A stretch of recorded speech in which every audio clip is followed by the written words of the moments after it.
این چیه؟ اما خب الان خوشگل شدی؟ برو تو آینه خودتو ببین.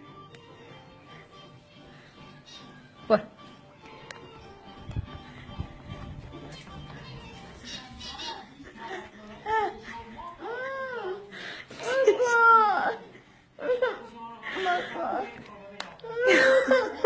خودتو ببین.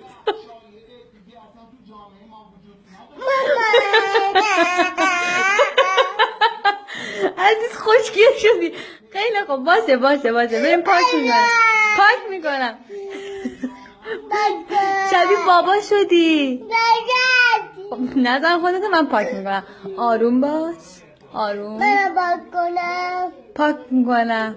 مامان بزرگ بیا ببین هلما رو چقدر خوشگل شده. خودتون یه بار دیگه تو آینه نگاه کن. خیلی خوب باشه. آروم پاک کنیم. آروم گریه نکن دیگه.